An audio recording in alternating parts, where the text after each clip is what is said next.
Have you ever felt a quiet ache when you look at your family and know something is off, like a pattern repeating itself across generations, and no one taught you how to stop it? That ache is not a weakness. It is a signal. It is a doorway. Today, I will show you the 3 unmistakable signs that you are on the verge of breaking a generational curse. Stay with me until the very end, because the last minute will change how you tell your story from here on out. The first sign is a sudden, almost allergic reaction to the old ways. You find yourself recoiling from behaviors that used to feel normal. Maybe your family normalized yelling, avoidance, addiction, emotional withdrawal, scarcity thinking, or the small betrayals that were always explained away as how things are. You used to fit. You used to excuse. Now, when the same old script tries to pull you back in, your body tightens, your stomach drops, you get a slow-burning anger, or you feel a fierce protective instinct for the version of yourself that wants better. That reaction is not shame, it is awakening. When that reaction arrives, you start doing 2 things without even planning to. 1, you name the pattern. You finally call it by its real name instead of dressing it up with euphemisms. 2, you create small, stubborn rituals that contradict the pattern. Nothing dramatic at first. You show up and say what you mean. You refuse to pass on the same offhand, cruel joke. You refuse to normalize the slow drip of contempt that used to be called honesty. Those tiny acts look insignificant to anyone watching, but they are seismic. They are the first cracks in the dam. Generation after generation collapses, not because one dramatic thing changed and saved everyone, but because one person quietly stopped tolerating what had been tolerated for centuries. If you feel that allergic recoil now, you are already breaking the line.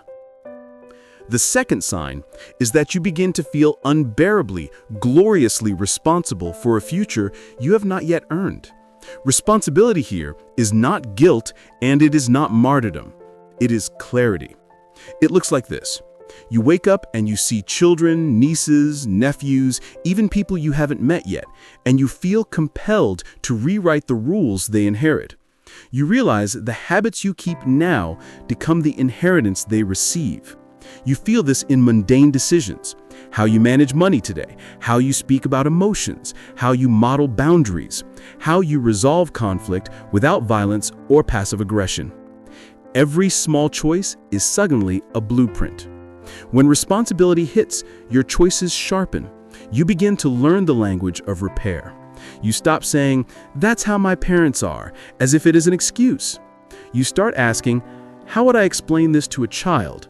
And you act accordingly. This sense of responsibility can feel heavy because it exposes how much of your life has been shaped by forces you did not choose. But it is also liberating because for the first time, you see an exit. Generational curses persist only when people believe they are inevitable. When responsibility is embraced, inevitability collapses into design. You are choosing the designs you want to leave behind. The third sign is the appearance of resistance that tests you, reshapes you, and confirms you. Breaking a generational pattern is not a lonely hero's triumph. It is a landscape of tests. Old relationships will pull with uncanny force precisely because they are threatened by change. A parent might say you're being disrespectful. A partner might get defensive. Friends might accuse you of abandoning your roots. The world will try to convince you that your new ways are luxuries you cannot afford. Pay attention to who or what doubles down on the old pattern when you resist. Those are not signs you failed. They are the curse fighting to survive. That resistance is proof you are close. How you respond to resistance matters more than the resistance itself. If you answer by shrinking, apologizing for your boundaries, or reverting to codependent patterns, the curse regains its territory. If you answer by staying steady, saying the truth with compassion, and enforcing new boundaries, the curse loses ground. The stubbornness of generational cycles is that they always give you a chance to retreat. They tempt you with familiarity, with the illusion of belonging through submission. Breaking a curse means choosing belonging to a healthier future over belonging to a harmful past. Now listen, those 3 signs do not appear like a neon billboard.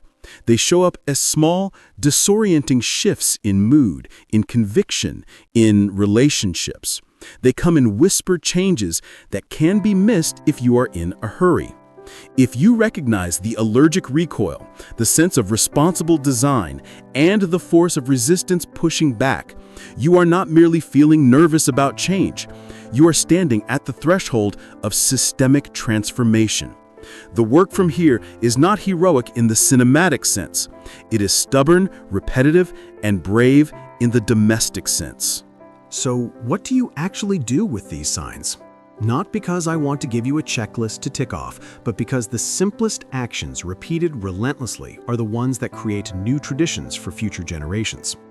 First, document the patterns. Write them down without judgment. When did they start? Who enforced them? How do they show up now? The act of naming takes the supernatural power out of the curse and puts it into history, which you can rewrite. Second, create micro-rituals that contradict the pattern and scale them slowly. If your family's tradition was secrecy around money, start a weekly money meeting with your partner where you openly plan, share vulnerabilities, and celebrate small wins. If your family normalized emotional avoidance, schedule short check-ins where you practice naming feelings. Small rituals become new habits, and new habits become new legacies. Third, build a support architecture that rewards change. Surround yourself with one person who believes you can be different, one mentor who models healthier patterns, and one resource, book, therapist, group, that teaches the skills you need. Generational curses thrive on isolation. Breaking them requires chosen community. Fourth, practice saying no with clarity and no apology. Each no is an offering to the future. Each clear boundary is a teaching for those watching. Fifth, forgive selectively and refuse indulgent narratives that equate forgiveness with reconciliation without accountability. Healing is not erasure, it is correction. Now, you might be thinking, what if I fail? What if I try and the old patterns snap back harder? Failure is not a verdict, it is data. People who break generational curses do so through iteration. They try a boundary, get pushed back, refine it, and try again. Sometimes you will have to leave a relationship for a while to protect the new habits you are building. Sometimes you will need to set a boundary only to discover a deeper belief you must shift next. That is normal. That is structural change. Keep a record of the small wins because incremental progress accumulates into irreversible change. There is one mistake most well-meaning people make when trying to break a generational curse. They seek dramatic, sweeping gestures that prove commitment but lack repeatability. A single big speech, a charitable donation, a temporary relocation, these are meaningful, but they rarely alter the daily practices that actually transmit values to the next generation. Lasting change is mundane. Lasting change is the daily refusal to replicate the patterns you hate. It is choosing integrity when no one is watching, again and again. That is what becomes inherited. Before I close, I want to give you an inner map for the coming months. Picture this as 3 concentric practices that reinforce one another. The inner circle is your interior work. Commit to 10 minutes a day of reflection, clarity, and naming. The middle circle is the relational field. Practice your new habits with specific people, children, partners, siblings, so they can see and learn. The outer circle is structural change. That means the policies and routines you create in your life that make the interior and relational work inevitable. Examples: automatic savings, family meetings, explicit roles for emotional labor. All 3 circles must align. Breaking a generational curse is not an individual trophy to be won, it is a moral architecture to be built. You are not simply changing yourself, you are redesigning an inheritance. The work will sometimes look like losing friends, making enemies, or being misunderstood. The work will often be painfully slow. The reward is radical. Imagine a future where the children in your lineage do not inherit the same shame, the same scarcity, the same violence. Imagine them having rituals of repair and language for grief. Imagine them teaching their children to do better because someone before them refused to accept the old story. That is the inheritance you are crafting. If you're at the threshold right now, do this immediately. Pick one small practice you can keep for 30 days that contradicts the pattern you most dread. Make it public to one person who will hold you accountable. Track it. Celebrate the stubbornness of showing up. If you miss a day, do not narrate catastrophe. Reset. This is how new traditions begin.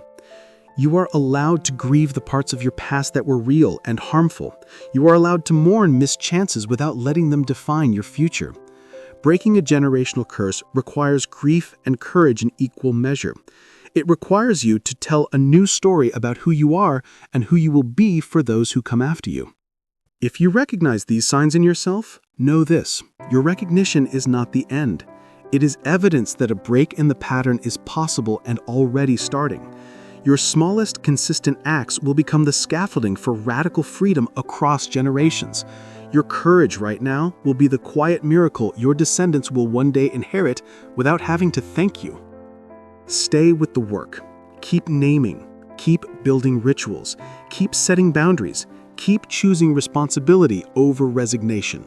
The world you are shaping is not just for you, it is for every small life that will follow. This is not the conclusion. This is an invitation to begin again.